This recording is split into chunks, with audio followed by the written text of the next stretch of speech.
So apparently some of the teachers are not too impressed with the Ministry of Education and maybe with the minister himself, because apparently they've put 3 days more in school because the teachers are thinking that they had this sick out, and it's almost like they're paying them back.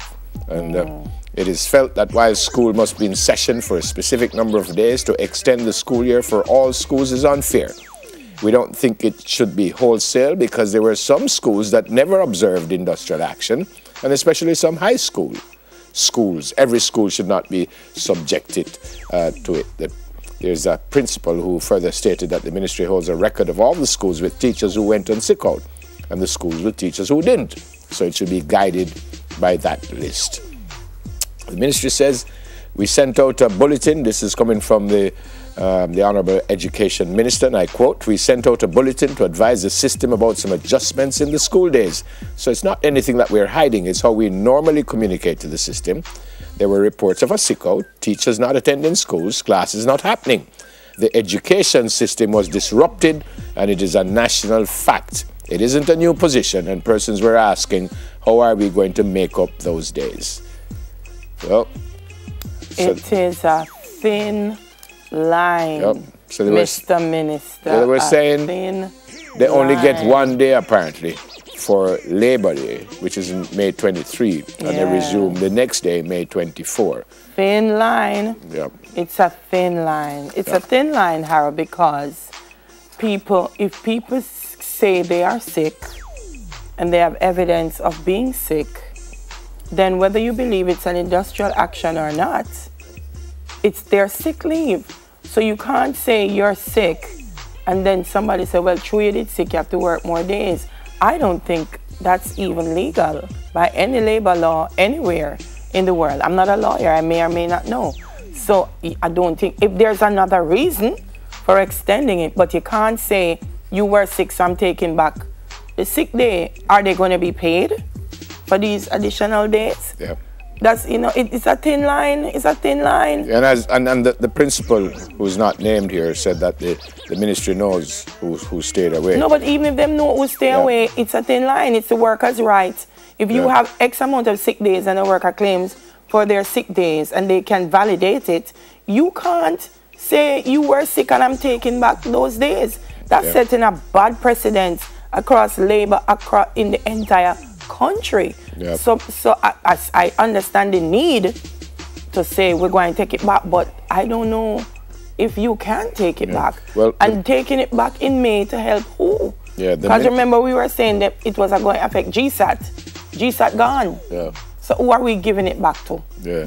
The ministry also says Section 43, subsection 3 of the Education Act states that every public educational institution shall meet for classes not less than 190 days of each school year, unless it is prevented from doing so for reasons approved by the minister. But the minister can't approve if you're sick. If you're sick, you're sick.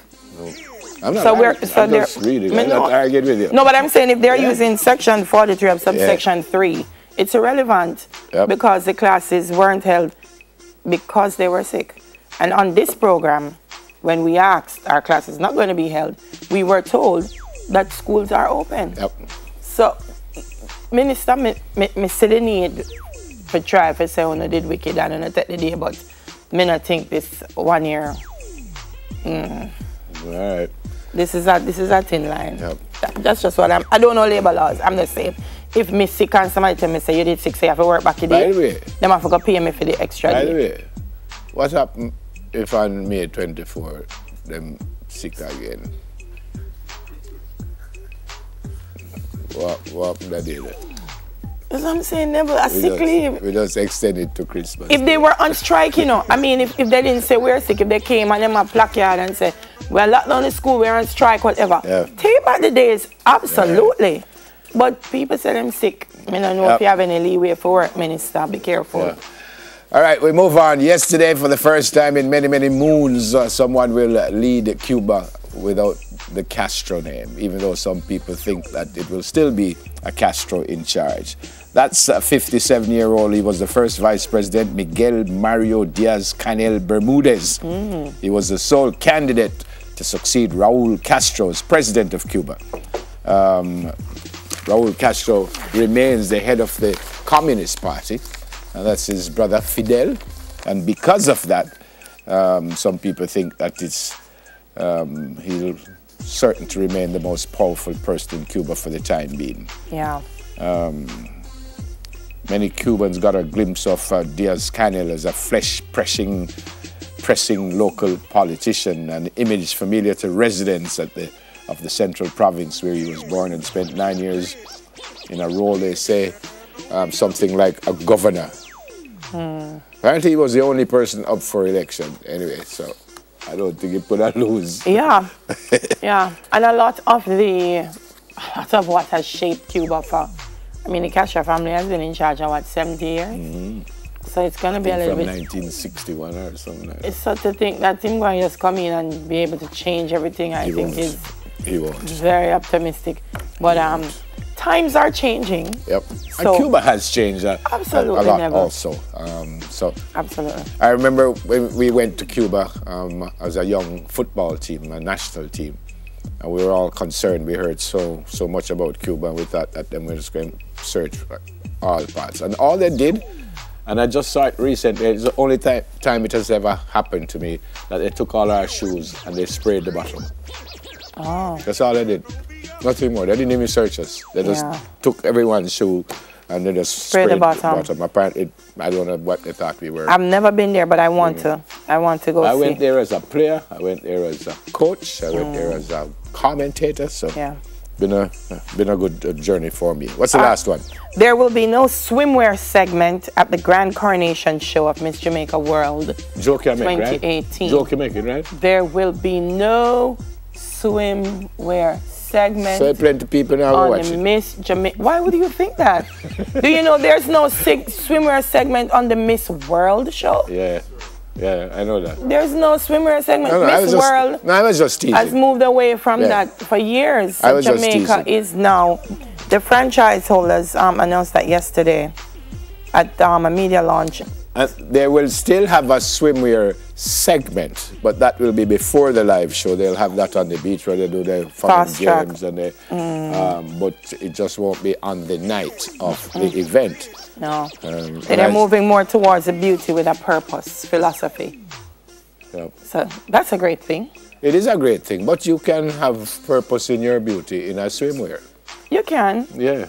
But I think Julia Morley said it best a couple of years ago. She says, whether one girl's bottom is 2 inches. Jens? Yes. It's the great Jens today. But these are Miss Universe photos. For clarification, Miss Universe still does the swimwear, but Miss World. Yeah, but she was both. Yeah, but these are Miss Universe. Yeah, but ahead of her was Casey. But can we just leave up that picture? Yeah, she said she don't want to know whether one girl bottom is 2 inches bigger than the other one, because that don't help nothing. She want them to use their voice as ambassadors to promote humanitarian initiatives. Yeah, but you can be an ambassador 2018. and promote humanitarian things in that swimsuit. Maybe, but it's not her focus. Man, I'm not saying it should be the focus, but when I'm saying if it ain't broken. No, but she fixed it years ago. We just didn't move on to what the global people are doing. Yep. Time for birthdays. This is Dwayne Gonzalez. It's his birthday today. Master Dwayne, you don't look so happy in this picture, but I'm sure you're happy today because it's your birthday. And the greetings coming from your mom, Sasha, and your dad, Jamie, and the rest of the family, and they love you, and we love you, and we hope you have an absolutely brilliant day today, and we wish you many, many more. And you look like a very young man, so just stay right there for a while, Master Dwayne. Don't go too far just yet. All right? Happy birthday also to DSP Colin Roberts. It's from the Roberts matriarch family, I'm told. So DSP Roberts, have a brilliant day today. And I wish you all the best and be safe, sir. And happy birthday to Simone Wardlow. Simone is coming from your friend Novlin and from us here. And Simone, hope you have a great day today. You sound like you're old enough to have some wine and stuff. I hope so. And wine and some cake and stuff like that. So just have a great day. Sister Birdie is 95. Woo, happy birthday, today. Sister Birdie. Sister Birdie, Aston, don't wake up yet to see that me I send you the greetings. But I know you watch Smile Jamaica every morning. Happy so birthday. Happy 95th. Then gotta say, so belated birthday greetings to Rodney Campbell. Don't know if you guys knew it was his birthday yesterday. I didn't remember Rodney because I know and him on Simon are the yeah. two most contentious human beings that I know. And they share a birthday, which explains a lot. Yep. Rosie Williams, her birthday was yesterday as well. Yep, and happy birthday to Dr. Karen Julius. Hope you have a brilliant day today and many, many happy returns. Happy birthday, folks. Have a great day. We know the key to unity of all people is in the dream that you had so long ago that lives in all of the hearts of people who believe in unity.